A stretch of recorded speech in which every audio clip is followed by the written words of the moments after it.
Miguel Heredia. Appreciate that. Now, Miguel, Yes.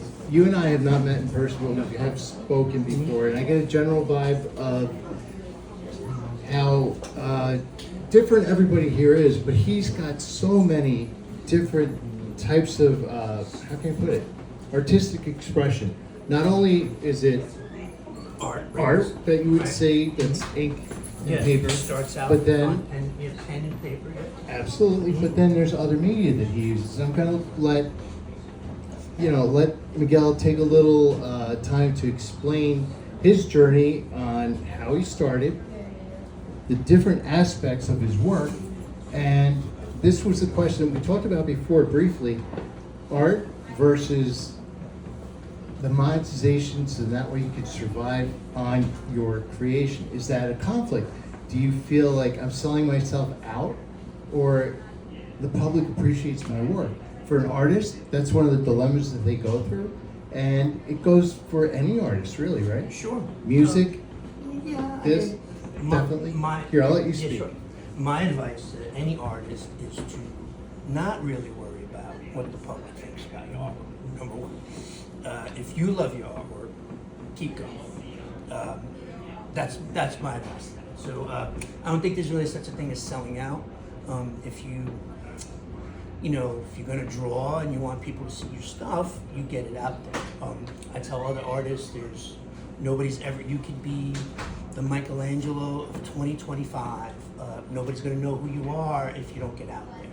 Nobody's gonna come knock on your door here, hey, I hear you're this great artist. Nobody's ever gonna do that. So you definitely have to get out there. You have to do events like this. I live in Brooklyn. I came out here today because I was like, this is a wonderful event. The publicity, just the fun part of it. So as for monetizing it, it depends on what you do for a living. I've had periods where I've made more money doing art. I've had periods where I've made more money doing graphic design, which is another staple of mine. I've always been interested in art. Like Nelson, I could draw when I was a little kid. Like Nelson, I come from East New York, Brooklyn. There's a connection here. Where I grew up, I got a mitt hanging around the street. Wasn't really a good idea, so I did get lost in. There was a bodega on the corner. Wait, I have to interrupt because you were in that gang. The actually- artists, they would draw. I'll challenge you. Give me a pen. He doesn't actually know that, but I actually was in this gang. But again, I was interested in art. That bodega had the old metal racks of comics. That's what I wanted to do originally when I was a kid. I wanted to be a comic book artist. As the years went by, I liked to draw. I was very lucky to go to the High School of Art and Design, which is a great art high school in New York City. And I was also very lucky to go to the School of Visual Arts, which is another great college art college in New York City. I did start out as an illustration major / cartoonist. I've expanded since then. I've gone into multimedia design. I've been a web designer. I've been a t-shirt designer. I've worked with toy designers like Nelson. Well, you can explain how you two met in that circumstance. Sure. Me and Nelson met at a company called the Art Asylum. The Art Asylum was a toy company at the time, very cutting edge, very FU at the time, that company, very underground, making a lot of noise in that industry, and a bunch of punks doing whatever we wanted to do. I was happy to join them already when they had built something. I was fortunate enough to do a little bit of everything, but ended up doing a lot of their packaging, which was really great.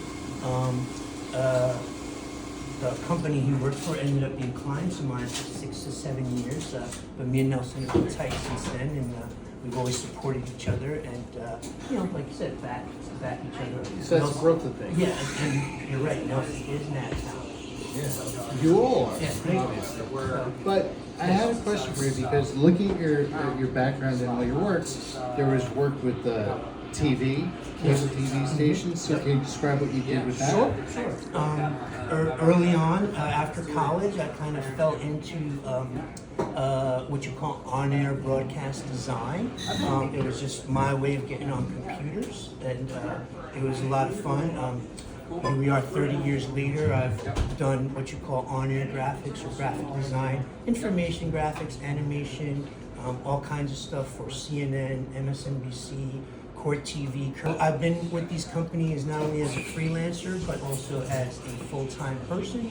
And between me being a designer, multimedia designer on this side, and then me doing my art on this side, which includes all these other aspects of it, I just always consider myself a full-time artist. You know, art for me is is very therapeutic as well. So, I remember in your questionnaire when you said to me, like, what are your hobbies? Right? I have no hobbies.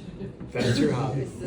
When it's not making money, okay, if it's not making money, I guess it's a hobby, right? No, it's your But- passion. Exactly. So Just like right. everybody said before, Right. Eric said that, Yeah. Nelson said that. Exactly. It's their passion. Yeah, I don't have time to build anything. I want to build this. Yeah, but you did build something. Right. No, that's it. And That's what my hobby is that's to your get constantly high better. rise. That's your tower. I agree.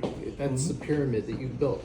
It's going to be there for a long, long time because it's accessible Yeah. media. Right. And you know, you're going to be able to present your ideas to a lot of different people, and they'll see your work when they're walking down the street and you have one of his pieces on your T-shirt. Hey, that's a really cool T-shirt. Where'd you get that? And then, you know, that's how it goes, and that's how you develop.